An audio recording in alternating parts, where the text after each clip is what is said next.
وہ علماء جن کو ہم فالو کرتے ہیں ان کا دماغ ان لوگوں نے خراب کر دیا ہے، عاملوں نے ان کو بیوقوف بنایا ان لوگوں نے۔ علماء جب باتیں کر رہے ہوتے ہیں نا، نہیں بھائی علوم، حضرت پہنچے میں علوم ہے علوم، میں بہت افسوس ہوتا ہے کہ آپ اتنے بڑے بزرگ ہو، اتنے بڑے مفتی ہو، آپ کے دماغ کو کیا ہو گیا؟ ہر بڑے عالم کے ساتھ کلترو کی طرح کوئی عامل گھوم رہا ہوگا کہ حضرت کو نظر لگی ہے، یہ نظر اتارنے والا ہے۔ ہر بڑے بزرگ کو نظر لگ رہی ہے آج کل مارکیٹ میں، فالج ہو رہا ہے تو جادو چل رہا ہے ان کے اوپر، فلانے نے کچھ کر دیا۔ 2-3 بڑے بڑے بزرگ تھے، ان کے ساتھ 2 عامل کھلترو کی طرح ہر وقت چپکے رہتے تھے، یہ ان پر دم کرتے ہیں۔ میں نے کہا ان کو بھگاؤ، یہ کروڑوں روپے کما رہا ہے آپ کے نام کے، کھلترو کو نکالو یہاں سے۔ تو ایک میرے ساتھ عزم کرو، میں نے ابھی بیعت کرنا شروع نہیں کیا، لیکن جب میں بیعت کروں گا نا تو جو بھی میرے ہاتھ پہ بیعت ہوگا میں اس کو یہ بولوں گا کہ مجھ سے وعدہ کرو کہ اپنی نسلوں کو روحانی عملیات سے بچاؤ گے، نسلوں کو، ورنہ میں بیعت ہی نہیں کروں گا۔ چاہے جن آئے نہ آئے، بھوت آئے چڑیل آئے، عامل کے پاس بولو نہیں جانا، کوئی تعویذ نہیں، کوئی روحانی نہیں، سب ڈرامے بازی ہے۔ تعویذ کے جواز کا میں قائل ہوں، لیکن چھوڑ دو جواز، عدم جواز کی جو جائز تعویذ ہے اس کے جواز کا میں قائل ہوں، لیکن اس بحث میں نہیں پڑھو۔ پوری زندگیاں برباد ہو جاتی، فلانے نے کر دیا، فلانے نے کچھ کر دیا، ڈمکانے نے کچھ کر دیا، فلانے جٹھانی نے ساس پہ کر دیا، ساس نے بہو پہ کر دیا، بہو نے سوکن نے ایک سوکن پہ کر دیا۔ آپ بڑے بڑے مدرسوں میں جاؤ گے نا اپنے گھر کے جھگڑے لے کر، وہاں کوئی نہ کوئی بیٹھا ہوا ہوگا روحانی، وہ بتائے گا آپ کی، نکالے گا، بولے گا اصل میں آپ کی جٹھانی نہیں، آپ کے اسلام کہہ رہے ہیں رشتوں کو جوڑو، اور آپ جٹھانی پہ بلے ڈال کے، وہ پہلے ہی دونوں توے پہ بیٹھے ہوئے ہوتے ہیں۔ جٹھانی اور جٹھانی کا اپوزٹ کیا ہوتا ہے بھائی؟ جو بھی ہوتی ہے خاتون، اس کی جو جٹھانی اور وہ خود، وہ دونوں ایسے ہوتے ہیں ہر وقت جیسے گرم توے پہ پہلے لڑنے کے لیے تیار ہے۔ جب آپ نے کہہ دیا کہ اس نے کچھ کیا ہے تو بس اب قیامت تک نہ ختم ہونے والا سلسلہ شروع۔ اس لیے اس شہر سے نکلو۔ انگریز نے ترقی کیوں کی ہے؟ وہ اسباب کو دیکھتا ہے۔ اسباب پیدا کس نے کی ہے؟ اللہ نے۔ لہذا اسباب کو دیکھنا یہ شریعت کے خلاف نہیں ہے۔ جو کام اللہ نے جس چیز کا رکھا ہے وہ تو اللہ نے رکھا ہے نا۔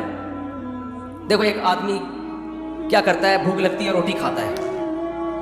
اب کوئی اس سے کہے کہ بھوک لگ رہی ہے روٹی کھا رہا ہے کیوں؟ کہہ رہے بھائی یہ سبب یہ ہے، سائنٹیفک لاجک ہے، جب بھوک لگے گی تو روٹی سے پیٹ بھرے گا۔ سارے سائنسدان اس پر متفق ہیں۔ کوئی کہے بھائی تو سائنس کو مانتا ہے؟ ہم تو صرف قرآن و سنت کو مانتے ہیں بھائی، ہم سائنس کو لفٹ نہیں کراتے۔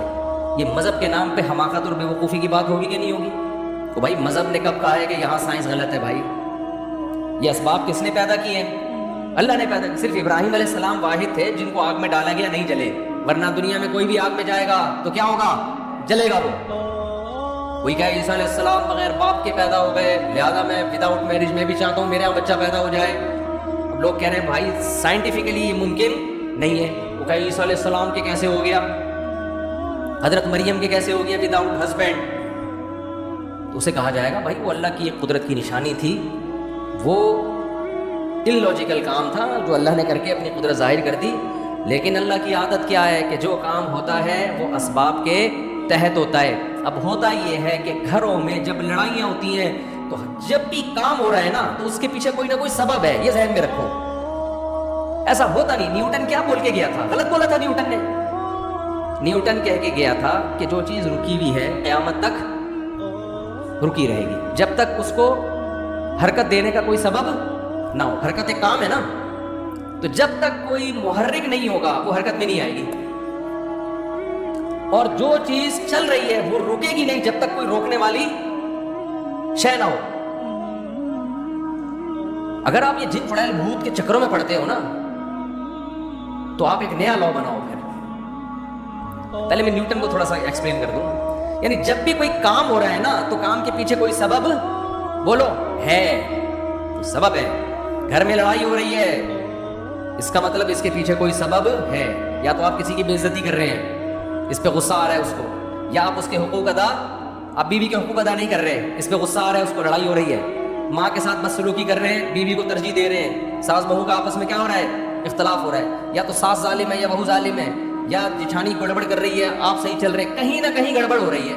اب گورے کے ساتھ جب گڑبڑ ہوتی ہے تو گورا اس کی لاجک تلاش کرتا ہے، سبب تلاش کرتا ہے۔ سارے ماہرین مل کے بیٹھ جاتے ہیں کہ ہم افغانستان میں پٹے کیوں، وہ غور کرتے ہیں اس پہ، وہ جنات پہ نہیں ڈال دیتے، کبھی امریکن آرمی کا بیان آیا کہ ہم 40-42 ملک لے کے افغانستان میں اترے تھے، ایکچولی وہاں پہ جنات تھے جس کی وجہ سے ہم جیت نہیں سکے. کبھی ایسا کوئی پھینکی انہوں نے؟ بولو نا کیا ہو گیا بھائی. ان کے ہاں اگر یہ روحانی ڈرامے باز ہوتے کہتے بھائی وہ اصل میں تمہاری طاقت تو بہت ہے لیکن وہاں جنات ہیں، جنات سے کون لڑ سکتا ہے. وہ عمل ہم پر فرانس نے جادو کیا ہوا ہے. اصل میں امریکن پہ کس نے جادو کر دیا تھا؟ فرانس پہ. فرانسیسیوں پہ جادو کیا جاپان نے، جاپان پہ جادو کیا سوئٹزرلینڈ نے. آپ کہہ سکتے ہو سوئٹزرلینڈ کیسے جادو کرے گا؟ جب جٹھانی کر سکتی ہے تو سوئٹزرلینڈ کی طاقت جٹھانی سے زیادہ ہے یا نہیں ہے؟ کیا خیال ہے بھائی؟ وہ تو سارے جتنے بھی عامل ہیں ان کو سوئٹزرلینڈ کا صرف وزٹنگ ویزا ابھی دے دینا تو سارے عامل اس کے کہنے پر جادو شروع کر دیں گے. نکالو اپنے آپ کو اس ٹینشن سے، مصیبت سے.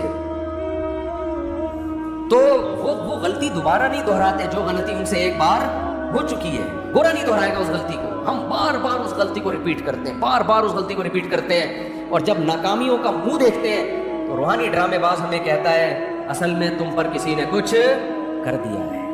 پھر نکلنا بھی شروع ہو جاتی ہیں چیزیں. وہاں سے فلیتا نکلا، وہاں سے پلیتا نکلا، وہاں سے کسی کے ناخن نکلے. مجھے لوگ لا کے دکھا میں کچرے میں ڈال، میرے گھر سے بھی تعویذ نکلتے ہیں، میں کچرے میں پھینک دیتا ہوں. کوئی آ جاتا ہے چپکے سے کچھ رکھ کے چلا جاتا ہے، ذرا بھی متاثر میں تو تو نے جو رکھنا ہے بولو کچھ بھی نہیں ہونے والا انشاءاللہ. تو اس شہر سے نکلو. سمجھ رہے ہو بہت مشکل ہے نکالنا. کیوں؟ اور میں آپ کے سامنے اتنی کانفیڈنٹلی بات کرتا ہوں، میں علماء کے سامنے نہیں کرتا کیونکہ مجھے آگے سے مخالفت کا سامنا کرنا پڑتا ہے. وہ کہتے ہیں آپ تو اب علماء کے سامنے کون اونچی آواز سے بات کرے. میں کہتا ہوں عوام کو سمجھاؤ بھائی. ہم آپ کہہ سکتے ہیں مفتی صاحب آپ کا علم کیا علماء سے بھی زیادہ ہے؟ آپ ان سے بھی 2 ہاتھ آگے نکل گئے. قطعاً نہیں. ہم یہ کہتے ہیں یہ علم ہی نہیں ہے تو زیادہ کم کی کیا. علماء کا علم ہم سے دین کے علم میں زیادہ ہے. ہم جتنے ہمارے اکابر ہیں، بزرگان دین ہیں، دین کی جہاں بات آئے گی ہم سرنڈر کر دیں گے. میڈیکل کے سائنس کی بات آئے گی تو ڈاکٹر کو مانیں گے یا علماء کو مانیں گے؟ ڈاکٹر کو مانیں گے. اب ڈاکٹر کہہ رہے یہ دانت نکلوا دو، حضرت جی بزرگ کہہ رہے نہیں نکلواؤ. بھائی میں کس کی مانوں گا؟ اب کوئی کہ یار آپ علماء سے آگے نکل رہے ہو. بھائی میڈیکل سائنس میں تو میڈیکل سائنس کے علماء کی رائے کا اعتبار ہوگا، شریعت میں کس کی بات کا اعتبار ہوگا؟ تو یہ جو روحانی ڈرامے بازی ہے یہ شریعت کا علم بولو نہیں ہے یہ. اور یاد رکھو آپ جتنے ہو نا ٹوٹل اتنے ہی ہو. آپ کے ساتھ کوئی ہمزاد، کوئی موکل نہیں ہے. یہ کہہ رہے ہو تمہارے تم ہو، ایک تمہارا ہمزاد ہے. ایک منطقی گیا اپنے گاؤں میں، لوگوں نے پوچھا تم کیا پڑھ کر آئے؟ وہ منطق پڑھی اس نے. لوگوں نے کہا کیا پڑھا ہے تو نے اتنے سالوں میں؟ کہہ رہا منطق پڑھی ہے. کہہ رہا بتا تو صحیح. اس نے کہا صبح ناشتے میں بتاؤں گا. تو ناشتے میں اس کی اماں نے 2 بوائل انڈے بنائے، ایک ابا کے لیے اور ایک بیٹے کے لیے. تو بیٹے نے کہا ابا یہ انڈے حقیقت میں تو 2 ہیں لیکن تصور کی دنیا میں یہ 3 ہیں. ایک یہ انڈا، ایک یہ انڈا اور ایک ان دونوں کا مجموعہ. وہ ایک الگ اس کی تصور ہے نا. ایک یہ انڈا اور ایک یہ انڈا، یہ انفرادی حیثیت ہے، اور ایک ان کی مجموعی حیثیت سے وہ کیا ہے؟ دونوں کا مجموعہ. وہ ایک الگ چیز ہے. ابا نے دونوں انڈے کے کھائے، بولے مجموعہ تو کھا لے بیٹھ کے. مجموعہ کون کھائے گا؟ وہ تو کھا جا. تو عامل بھی کہتا ہے ایک آپ ہو، ایک آپ کا ہمزاد ہے، ایک موکل ہے. پتہ نہیں کیا کہ ڈرامے بازی جتنے گاڑے الفاظ لے کر آتے ہیں نا، جن کا نہ سر نہ پیر. لوگ کہتے ہیں علوم. یہ کیا ہے بھائی؟ علوم بھائی بہت اوپر کی باتیں ہیں بھائی. ان کو تو سمجھنے کے لیے ہمارے وہ دماغ ہی نہیں ہے بھائی. یہ اس لیے سمجھ میں نہیں آ رہی کہ باتیں ہی ٹھیک نہیں ہے. یہ کوئی دلیل نہیں ہے ان پر. مشرکین جس شرک میں مبتلا ہوئے اس کی بیزتی توہم پرستی. امکانات کی دنیا میں بہت کچھ ممکن ہے. ہم نے امکانات کی دنیا کو نہیں دیکھنا، ہم نے دلائل کی دنیا کو دیکھنا ہے. جس چیز کا دلیل سے ثبوت ہوگا اس کو مانا جائے گا. ثبوت نہیں ہے تو امکان تو بہت کچھ ہو سکتا ہے. دیکھو میں نے کیس کیا زید پر کہ اس نے میرے 1 لاکھ روپے چوری کیے. جج نے بلایا، زید نے میرے خلاف کیس کیا. سوری میں نے زید کے خلاف کیس کیا کہ زید نے میرے 1 لاکھ روپے چوری. آپ لوگ کو سب آواز صرف آ رہی ہے؟ کوئی کنفیوژن تو نہیں ہو رہی نا آواز میں؟ میں نے جج کے سامنے کہا جی زید نے 1 لاکھ روپے چوری کیے. جج نے کہا تمہارے پاس دلیل کیا ہے؟ میں نے کہا گواہ. کیا میں پاگل تھا اس میں گواہ لے کے گھوم رہا ہوتا؟ جب یہ چوری کر رہا تھا تو میرے پاس اگر گواہ ہوتے تو میں چوری کرنے دیتا اس کو؟ میں تو پکڑ کے کٹ لگاتا. جج کہا اچھا کوئی کیمرے کی ریکارڈنگ دکھا دوں. جج صاحب اگر وہاں کیمرہ لگا ہوتا تو یہ چوری کرتا؟ اس نے ایسی جگہ چوری کی ہے جہاں کیمرہ نہیں لگا ہوا تھا. جج کہے بھائی میں جج جان دے گا زید کو چور قرار دے دے گا؟ بولتے کیوں نہیں بھائی؟ اب جج کہہ رہی ہے زید بری ہے، میں کہوں جج صاحب کیا اس بات کا امکان نہیں کہ میں سچ بول رہا ہوں؟ جج کیا کہے گا 100% امکان ہے، لیکن امکان کی بیس پہ کبھی فیصلے نہیں ہوتے۔ امکان تو بہت، امکان تو اس بات کا بھی ہے کہ آپ نے چوری کی ہو اور یہ کیس ہی نہ کر رہا ہو اس بیس پہ کہ گواہ نہیں ہے، اس کا بھی تو امکان ہے۔ امکان تو اس کا بھی ہے کہ 1 لاکھ نہیں 1 کروڑ چوری کی ہو۔ پتہ نہیں کیا کیا امکانات دنیا میں ہیں، کبھی امکان کی بیس پہ فیصلہ نہیں کیا جاتا۔ مشرکین جو یہ کرتے تھے کہ یہ بت ہے جو اللہ نے ان کو اختیارات دے رکھے ہیں، یہ بت ہمیں اولاد دے گا، یہ والا بت ہمیں ہماری شادی کرائے گا، یہ والا بت جو ہے ہمیں روزگار دے گا، یہ والا بت ہمارے بیماروں کو ٹھیک کرے گا۔ جیسے ہندو یہی کہتے ہیں نا، ہندوؤں کے بہت سارے بھگوان ہیں، یہ والا بھگوان یہ کام کرے گا، یہ والا بھگوان یہ کام کرے گا، یہ تھوڑا مہنگا بھگوان ہے، یہ زیادہ بڑے بڑے کام کرے گا، یہ تھوڑا سستا والا بھگوان ہے، یہ تھوڑے کم ریٹ والا بھگوان ہے، 20 قسم کے۔ اب جب ان سے پوچھا جائے، پہلے مشرکوں سے بھی پوچھا جاتا تھا بھائی تمہارے پاس کیا دلیل ہے یہ کرے گا؟ وہ کہتے تھے دلیل نہیں تھی، وہ کہتے تھے ہم نے اپنے باپ دادا سے سنتے آئے ہیں، تو اللہ کے لیے کیا مشکل ہے کہ اللہ ان کو اختیارات دے دے؟ امکان تو ہے نا کہ ہو سکتا ہے اللہ تعالیٰ نے ان کو اختیار دے دی۔ جیسے آج ہم جب مشرک سے بات کرتے ہیں کہ ان بزرگوں کے پاس بالکل اختیارات نہیں ہے، وہ کہتے ہیں، جواب یہ دیتے ہیں کہ بھائی ان کا اللہ سے تعلق ہے، تو اللہ اگر اپنے بندوں کو اولاد دینے کا اختیار دے دے، بگڑی بنانے کا اختیار دے دے، تو ان وہابڑوں کو کیا تکلیف ہو رہی ہے اس پہ؟ کہتے ہیں کہ نہیں کہتے؟ بھائی تم لوگوں کو کیا تکلیف ہے اس پہ؟ اگر اللہ دینا چاہے تو کون سی رکاوٹ ہے؟ بھائی اللہ دینا چاہے تو کوئی رکاوٹ نہیں ہے، لیکن اتنا کافی نہیں ہے کہ اللہ دینا چاہے تو دے سکتا ہے، دلیل ہونی چاہیے کہ دیے بھی ہیں کہ نہیں دیے۔ نہیں آئی میرا خیال ہے بات سمجھ میں؟ امکان کی دنیا میں تو بہت کچھ کیا ہے پاسبل ہے۔ امکان کی دنیا میں تو یہ بھی ممکن ہے اللہ اس لکڑی کو اختیار دے دیا ہو، اس چشمے کو اختیار دے دیا ہو، اللہ نے دے گا کیوں؟ قرآن کہتا ہے کہ ضرب لکم مثلا من انفسکم، اللہ تمہاری مثالیں بیان کرتا ہے، تمہارے اندر کی مثالیں بیان کرتا ہے۔ تمہارے جب غلام ہوتے ہیں، عرب میں غلام کی جتنی پراپرٹی تھی اس کا مالک اس کا مولا ہوا کرتا تھا، تو کیا تم غلاموں کو اپنے اختیارات میں اپنے ساتھ شریک کرتے ہو؟ کوئی بھی نہیں کرتا۔ تو میں اس مخلوق کو جو میرے نظر میں غلاموں سے بدتر ہے، کمزوری میں، رتبے میں نہیں، کمزور ہونے میں، میں ان کو اپنے ساتھ اختیارات میں شریک کیوں کروں گا؟ تو ہر شرک کی ابتدا کہاں سے ہوتی ہے؟ توہم پرستی، میں بھی، انگلش کا لفظ ہے نا، میں بھی، ہو سکتا ہے، ہو سکتا ہے ایسا ہوا، ہو سکتا ہے ایسا ہوا، ہو سکتا ہے ایسا ہوا۔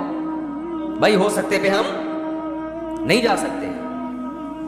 آج کل آپ نے دیکھا ہوگا بچے کو نظر لگے، خواتین مرچیں جلا رہی ہوتی ہیں، جو ٹوکے ڈرامے کر رہی ہوتی ہیں، ہو سکتا ہے بھائی اس سے نظر کیا ہو جائے، بھائی اس کی دلیل کیا ہے؟ تو خواتین یہ دلیل دیتی ہیں فلاں کی نظر اتر گئی، بچہ روتا تھا مرچیں جلائی۔ بھائی بات یہ ہے کہ شیطان جو ہے نا، شیطان اس کو پتا ہوتا ہے کہ میں جس بچے کو چھیڑوں گا اس کی ماں الٹی سیدھی حرکتیں کرے گی، پھر میں چھیڑنا چھوڑ دوں گا تاکہ ان الٹی سیدھی حرکتوں پہ اس کا ایمان بڑھے۔ جو مائیں یہ کام کرتی نہیں ہیں ان کے بچے بلا وجہ روتے ہی نہیں ہیں، جب کوئی معقول ریزن ہوتی ہے تو روتے ہیں، ورنہ نہیں روتے۔ تو یہ جو روحانی عاملوں کے پاس جانے والے لوگ ہیں، شرک کرنے والے لوگ ہیں، شیاطین ان سے کھیلتے ہیں۔ شیاطین کو پتہ ہے کہ یہ ان پر ایمان رکھتے ہیں، لہذا ان کو تنگ کرو، جب یہ عامل کے پاس جائیں گے تو تنگ کرنا چھوڑ دو، اور جو جاتا ہی نہیں ہے تو شیطان کہتا ہے بھائی یہاں ٹائم ویسٹ کرنے کا کوئی فائدہ نہیں ہے، ان کو تنگ کرنے کی ضرورت ہے، میرے اوپر جن کیوں نہیں آ جاتے؟ میں اتنا عاملوں کے خلاف 25-30 سال سے بول رہا ہوں، ایک بھی جن ایسا بھی نہیں کہ کوئی مذاق کر کے چلا گیا ہو میرے ساتھ، بہو کر کے گیا ہو۔ میں 25 سال سے عاملوں کے خلاف، اور ان کے جو جن چڑیل بھوت کے ڈرامے شروع کیے میں بول رہا ہوں، کوئی ایک بھی نہیں ہے۔ ہمارے گھر میں بھی سب کچھ ہوتا ہے بھائی، جو نارملی لوگوں کے بچے بیمار بھی ہوتے ہیں، ٹھیک بھی ہوتے ہیں۔ مجھے نہیں یاد کبھی میں کسی عالم کے پاس گیا ہوں کہ فلیتا کوئی پلیتا۔ آج ہر دوسرا آدمی فلاں نے کر دیا ہے، فلاں نظر لگا دی ہے، نظر برحق ہے، لگتی ہے، اتنی نہیں جتنی آج کل لوگوں کو کوئی چیز ہی نہیں نظر لگنے کے لیے تمہارے پاس یار۔ کوئی بہت ہی اچھمبے کا کام ہو تو امکان ہوتا ہے، جیسے یعقوب علیہ السلام کے 11 بیٹے تھے، 11 بیٹے سارے خوبصورت کڑیل جوان، مصر کے ایک دروازے سے داخل ہو رہے ہیں۔ یوسف علیہ السلام کے بارے میں حدیث میں آتا ہے اکیلے یوسف کو اللہ نے، بخاری مسلم کی حدیث ہے، آدھا حسن اکیلے یوسف علیہ السلام کو دیا ہے۔ اس کائنات میں جتنا حسن بانٹا ہے نا، اس میں سے آدھا اکیلے کس کو دے دیا؟ یوسف کو. تو ان کے بھائیوں میں بھی تو کچھ چمک ہوگی نا حسن کی. اتنے حسین لمبے لمبے 11 بیٹے جب ایک باپ کے ایک دروازے سے داخل ہوں گے تو نظر لگنا سمجھ میں آتا ہے. اس لیے یعقوب علیہ السلام نے فرمایا متفرق دروازوں سے داخل ہونا. پھر بھی اللہ سے توبہ استغفار کیا کہ جو اللہ چاہے گا ہوگا وہی. میں صرف ایک اسباب کے درجے میں احتیاط کر رہا ہوں. آج 11 بیٹے ہوتے کس کے ہیں؟ ایک آپ 2 بچہ اس کو نظر لگنے کا کوئی خطرہ؟ بولو وہ نظر لگے تھے تو 2 رہ گئے تھے. سمجھ رہے ہیں؟ پھر وہ حسن و جمال ہوتا ہے نہ. وہ برگر کھلا کھلا کے تو بچوں کو موٹا کیا جا رہا ہے. وہ پرسنالٹی نہیں ہوتی, کوئی شخصیت نہیں ہوتی. وہم. عورت کو حسن کی نظر لگ رہی ہے, بچوں کو کسی نے تھوڑی سی تعریف کر دی, کتنا پیارا بچہ ہے, ایک دم اس کو نظر لگ گئی. اتنا زیادہ وہم کی دنیا میں بھائی مسلمان دھستا چلا گیا ہے. مذہب صرف اتنا ہی رہ گیا ہے. مذہب سے جو مسلمان کا تعلق ہے نا وہ اتنا رہ گیا ہے کہ فلانی صورت پڑھنے سے یہ ہو جاتا ہے, فلانی صورت پڑھنے سے یہ ہو جاتا ہے, فلاں سے یہ جن بھاگ جائے گا, فلاں سے چڑیل بھاگ جائے گی, فلاں صورت پڑھنے سے پیسے آ جائیں گے, فلاں صورت پڑھنے سے غربت دور ہو جائے گی, فلاں صورت پڑھنے سے فلاں جگہ شادی ہو جائے گی, فلاں صورت پڑھنے سے یہ ہو جائے گا. بس صحابہ کرام کی اگر زندگی اسی کے گرد گھومتی تو نہ وہ تجارت میں ترقی کرتے, نہ ٹیکنالوجی میں ترقی کرتے, نہ دیگر سائنسی علوم میں ترقی کرتے, نہ پوری دنیا کی باغ ڈور ان کے ہاتھ میں آتی. تو میں تو مذہبی لوگوں کو اس شہر سے نکالنے کی کوشش میں لگا ہوا ہوں. مذہبی لوگوں کو, مذہبی لوگ ٹھیک ہو جائے گا تو اسلام کا امیج دنیا میں اچھا ہو جائے گا. سمجھ میں آ رہی ہے بات کہ نہیں آ رہی ہے؟ تو اس لیے آج سے مر جاؤ مگر کسی عامل کے پاس, بھلے جن آ جائے, پہلے تو نفسیاتی ڈاکٹر کے پاس ہو. 99.9% کیس دماغ کے ہوتے ہیں, کھوپڑی صحیح کام نہیں کر رہی ہوتی. اگر آپ شروع میں نفسیاتی ڈاکٹر کے پاس چلے گئے تو وہ میڈیسن سے کور کر لے گا. نہیں گئے نا شروع میں تو اتنا معاملہ پیچیدہ ہو جاتا ہے کہ پھر وہ جو نفسیاتی ڈاکٹر آپ کے ساتھ تھوڑے دن گزارے گا نا وہ بھی کسی عامل کے پاس جا رہا ہوگا بیٹھ. وہ پاگل کے ساتھ رہ رہے گا نا بندہ خود پاگل ہو جاتا ہے. تو جو میں اصل بات کرنے والا تھا کہ ایک تو یہ کہ بچائیں اپنے آپ کو, اور ان چیزوں کی بیس توہم پرستی ہے, کوئی دلیل نہیں ہوتی, بس وہم. تو وہم سے نکالو اپنے آپ کو. اور یہ وہم غیر مسلموں میں بہت ہے. کسی نے کہیں چھوڑ دیا کہ بھئی 13 کا عدد منحوس ہوتا ہے. اب کتنے ممالک ایسے 13ویں منزل ہی نہیں ہے, 12ویں کے بعد ڈائریکٹ 14ویں شروع ہو جاتی ہے. پتہ نہیں کون سا بابا ان کو کہہ کے چلا گیا تھا کہ 13 کا عدد منحوس ہے. ہمارے یہاں محرم سفر کو منحوس مان لیا. ہم چیخ چیخ کے تھک گئے, بھائی کوئی مہینہ اسلام میں منحوس نہیں ہے, لیکن نہیں کریں گے شادی بیاہ لوگ اس میں. اور جب ان کو کہا جائے نا کہ کرو نکاح محرم میں سفر میں, تو کہتے ہیں کہ فرض ہے کیا, ہم ربیع الاول میں کیوں نہیں کر لیں؟ بھائی فرض واجب تو نہ ربیع الاول میں, نہ سفر میں, نہ محرم میں, نہ رمضان میں. بات یہ ہے کہ آپ کی شادی کی ڈیٹ محرم میں طے ہو رہی تھی, محرم کی بیس پہ جو آپ اس کو ڈیلے کر رہے ہو, اس کا مطلب یہ توہم پرستی ہے. محرم میں شادی ہونا نہ ہونا اتنا بڑا ایشو نہیں ہے. یہ جو آپ کے ذہن میں وہم ہے نا, بغیر دلیل کے فیصلے کرنا, اس کا علاج زیادہ ضروری ہے.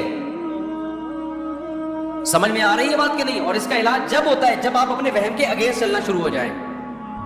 جب آپ اپنے جو وہم پیدا ہو رہا ہے اس کے الٹا چل, جیسے کسی کو وہم ہو رہا ہے نا کہ یہ عامل لوگ میرا کچھ بگاڑ سکتے ہیں, عاملوں کو گالیاں دینا شروع کر دیں. یہ خوف دل سے کیا ہو جائے گا, نکل جائے گا. مجھے ایک بندے نے بتایا کہ کسی عامل کو میں نے برا بھلا کہا, اس عامل نے کہا بیٹا تیرے پاس اب 24 گھنٹے ہیں, بس 24 گھنٹے میں پڑھائیاں کر رہا ہوں, پڑھائیاں کروں گا, جن آئیں گے, چڑیل آئے گی, بھوت آئے گا, یہ ہوگا, فلانا ہوگا, ڈمکانا ہوگا. تو وہ بندے نے مجھے فون کیا, پرانا قصہ ہے, کہتا ہے مفتی صاحب 24 گھنٹے نا مجھے وہ ہو گیا تھوڑا سا, اللہ خیر کرے, تو میں اس عامل سے سوری کر لوں؟ میں نے کہا نہیں. کہہ رہا پھر میرے ڈر کیسے نکلے؟ میں نے کہا ڈر ایسے نکلے فون کر کے اور سنا دے. میں نے کہا 24 گھنٹے سے پہلے جو تو کانپ رہا ہے نا, یہ وہم ہے, اس کے اگینسٹ چلنا شروع. فون اٹھا کے اس کو بول بھائی تو 24 نہیں, تو 12 گھنٹے میں کر لے جو کرنا ہے, اور تیرے باپ میں وہ طاقت ہی نہیں ہے. تو تھوڑا معذرت کے ساتھ ابیوزو لینگویج استعمال کر رہا ہوں, لیکن اب تمیز سے نہیں ان لوگوں کو سمجھایا جاتا. بولے تو ایسا کر, چڑیل نہیں, تو چڑیلوں کی سردار بھیج میرے پاس, اور میں یہاں بیٹھوں میرے گھر آ کے پڑھائیاں کر, دیکھتا ہوں آج تیرے میں دم کتنا ہے, آج میں دیکھتا ہوں. میں نے کہا اگر یہ ہو رہا ہے نا, یہ جو ہے ایسے کر کے اس کو ڈانٹ رہے ہیں کہ جی دیکھیں وہ دیکھیں کائنڈلی آپ پلیز دیکھیں پلیز. میں نے کہا پھر 24 نہیں 12 گھنٹے میں تیرے ساتھ وہ کچھ ہو جائے گا جتنا تو سمجھ رہے ہیں نا اس کا ڈبل ہو جائے گا. وہم تو ایک بہت بڑی بیماری ہے. آپ جب ایک فرض کر لیتے ہیں نا تو بہت نقصان ہوتا ہے آپ کو.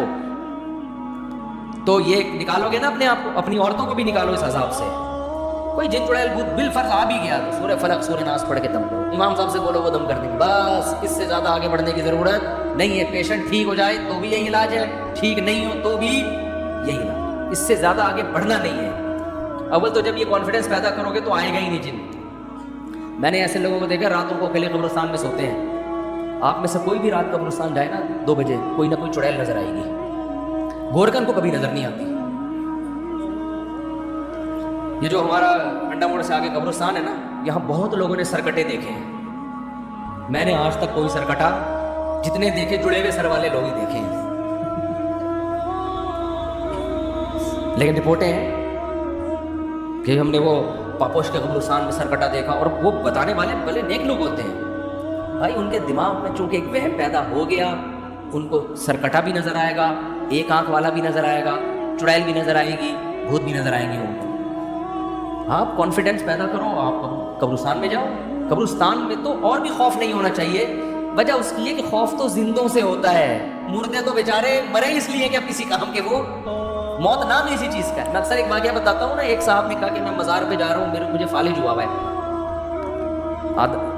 جو ہے نا، تو میں مزار پہ جاؤں گا، میں دعا مانگوں گا تاکہ بابا کی برکت سے میرا دوسرا دھڑ بھی، میرا فالج ختم ہو جائے. میں نے کہا بھائی جس بابا کی قبر پہ جا رہے ہو ان کے دونوں دھڑ کام نہیں کر رہے ہیں، تو تمہارا آدھا دھڑ تو کم از کم کام کر رہے ہیں. تو جس کے دونوں دھڑ کام نہ کر رہے ہو وہ اس کا دھڑ کیسے صحیح کر سکتا ہے جس کا ایک دھڑ کام نہ کر رہا ہو. ان کو تو اگر کر رہے ہوتے تو وہ اپنا دھڑ پہلے صحیح کرتے نا. تو مردوں سے تو بیچارے ویسے ہی خوف نہیں ہونا چاہیے، لیکن جن چڑیل بھوتوں کے جتنے واقعات قبرستانوں سے متعلق ہیں اتنے کہیں اور سے متعلق نہیں. نظر بھی آ جاتے ہیں لوگوں کو، وہم ہوتا ہے.